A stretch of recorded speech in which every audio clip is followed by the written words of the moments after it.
What's up and good morning, guys. Welcome back to another video. So I wanted to swing by this morning the streetery project that we have completed, because a lot of times I'll film these videos and then I don't actually end up filming like the final completed step of everything. And really when I'm filming work videos, I tend to film like every other day or every couple of days, just because it's so less productive when you're actually filming and trying to work.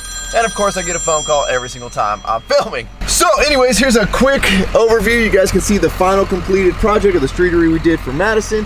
Now that it's got the little roof that we put on it, they've actually put roller shades going all the way down so they can block the sunlight out and separate you a little bit from the actual traffic. Then next door, they didn't want to opt for the complete package that we were selling, which is this whole setup. They just wanted the decking, so they just got the decking as well as some very heavy planters that are filled with sand to act as barriers from vehicle traffic. But all in all, we are very, very happy with how this project turned out. I think it looks absolutely killer. This is actually a very nice looking addition to the street. And one of the goals with that being is we're hoping that that becomes permanent. Like, you know, eventually sometimes the city forgets about things or just learns to accept things and it'll become permanent. So the reason we built that so nice is we want it to be permanent. You may look at other places down the street and you'll see there's just a little bit difference in the build quality of what's going on here. I'm not really sure who did that. Now, the reason I bring you to this project is because, well, we've already started on another streetery that we're gonna go to today. And one thing I'm really, really excited about is we got a pretty big special guest on the channel, guys. Well, we got two. So we're gonna head over there now and show you guys a new project. Oh, it looks like we got another streetery. This one's a little better looking. Not bad, not bad, all right. We did it, boys! We did it!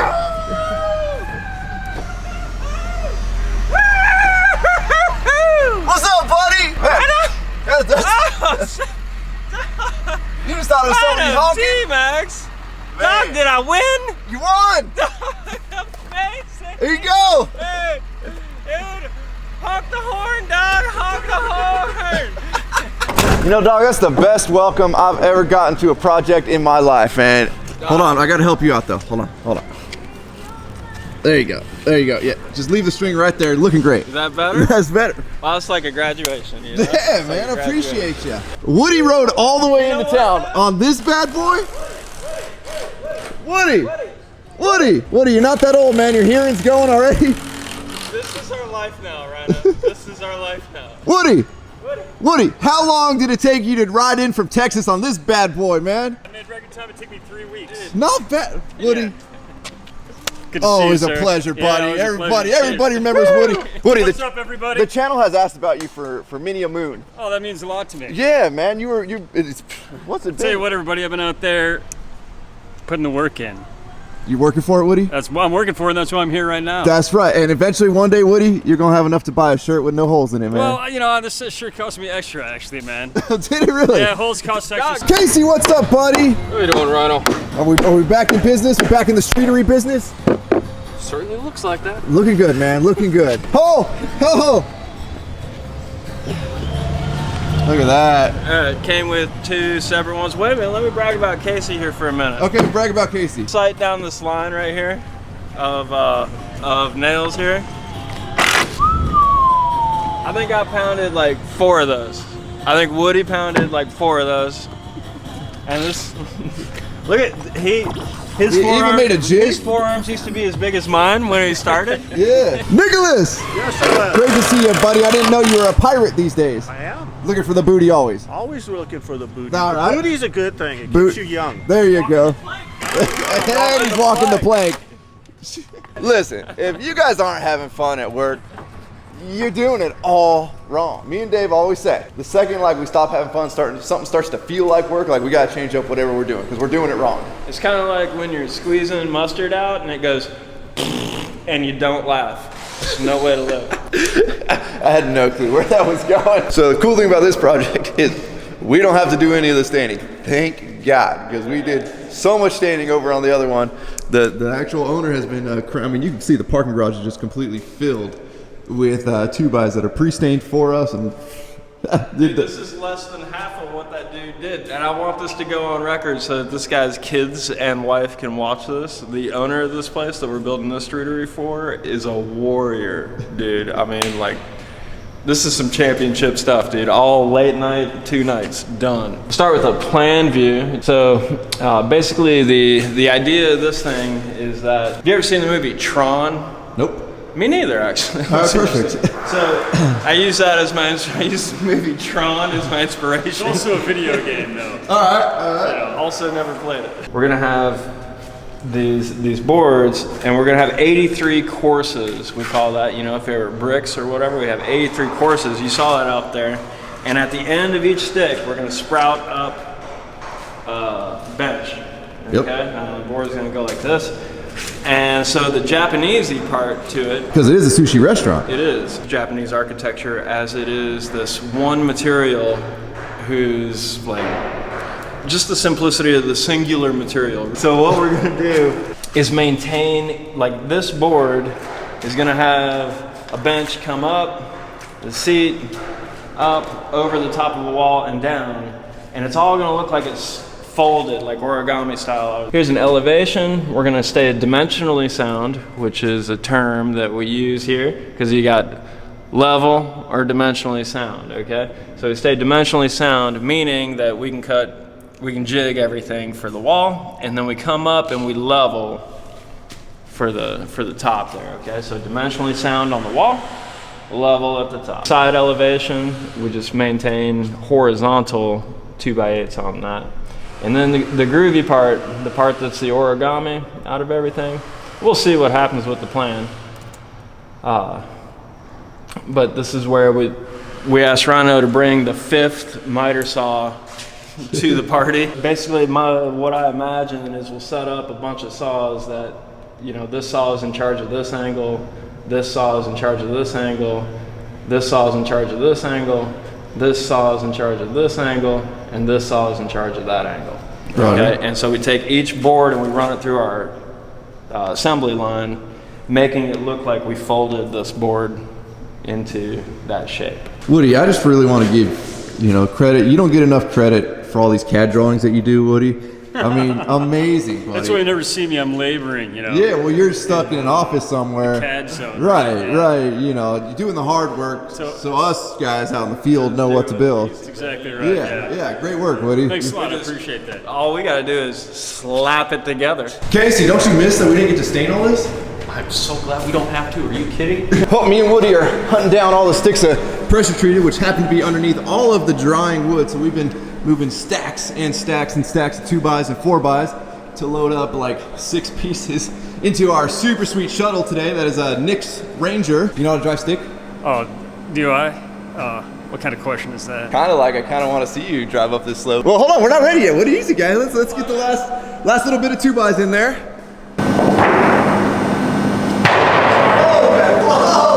Sorry. 3 hours later, we got our 2 pieces of pressure treated. Hey, watch out, man. This thing's got tiger stripes. This thing will bite you. Whoa. Oh, and it's got a shark, Woody. I'll tell you what, this is an Apex Predator, this machine right here. Yeah. I don't know what kind of Illuminati Mitsubishi stuff we got going on there, but. Oh, we got Rhino here. Oh, dude.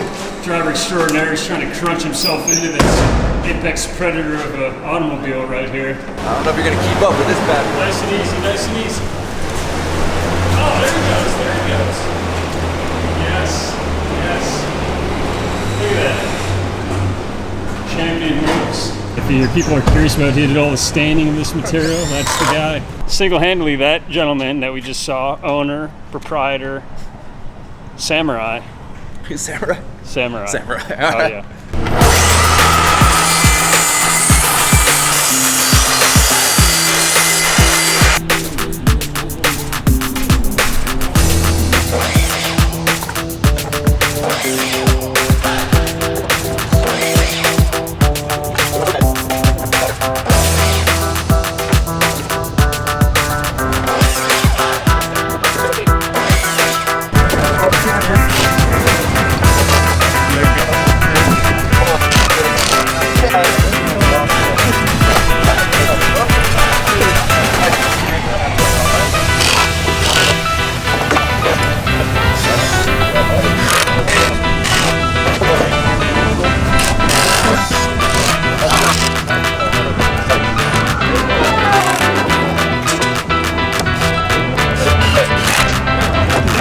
So far we're doing pretty good. We've only had to pull out 3 miter saws. 4th one I got the Milwaukee cordless up there. I think there's a 5th one floating around somewhere.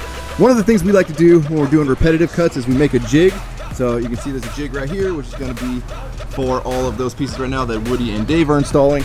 And basically, you know, once you have your saw attached to some type of stand, like we've just built right here out of 4x, this is like a very common setup that we build. So then all you have to do is you slide your full piece of material in, hit your little stop back there, you make your cut. I mean, you can see this one's already cut to our dimension there. One thing you got to be careful about is it can bind up a little bit because you don't really have a place for the wood to shift over after the cut. So just be careful when the blade is still spinning that you don't move or do anything weird that puts pressure on the blade.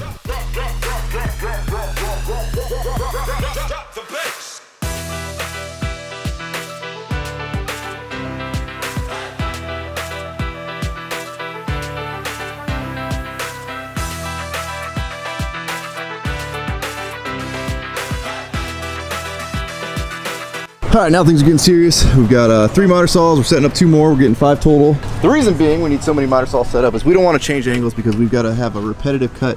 Every single plank that you see is going to be a part of this bench system. So you'll see there's 2 miter angles cut on these boogers right here to make that piece. And there's going to be some more on the back coming up and over. So we're going to have 1 saw set per each angle. That way we're not constantly changing it. Everything stays very consistent. We've got our saw dialed in over here. We've got the angle on. Bada bing, bada boom. 82.5 degrees. Everything looking good. So here's the trick with the bench. And to kind of explain to you guys why we've got so many saws out today is basically you're going to see these planks running up. I mean, this one's offset. It's just set in there for right now. It's going to come up. And then this entire whole section of seat is made out of one piece, and you'll see the lineage in a second here as it goes from saw to saw to saw back to saw. And in all honesty, we could use like probably 2 more saws set up instead of having to go back, and then we could set jigs on just about everything.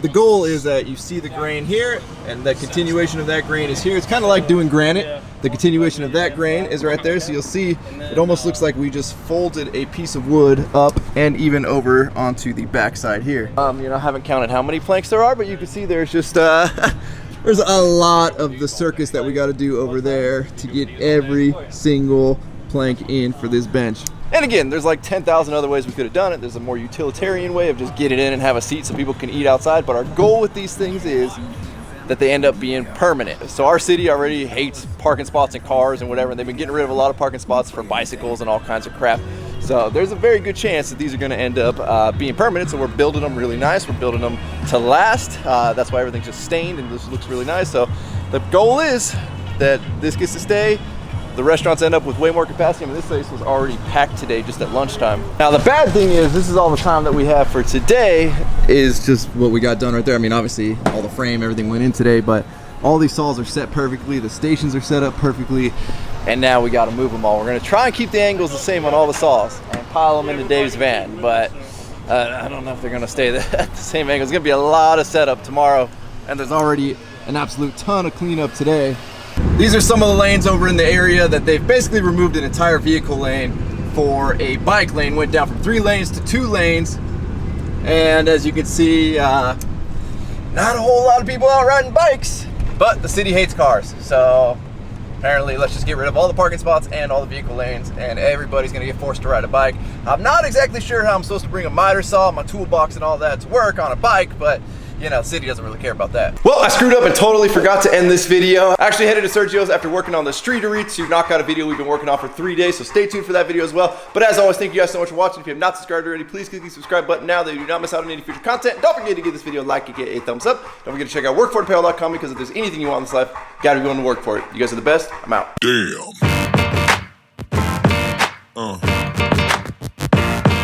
Yeah. Yeah.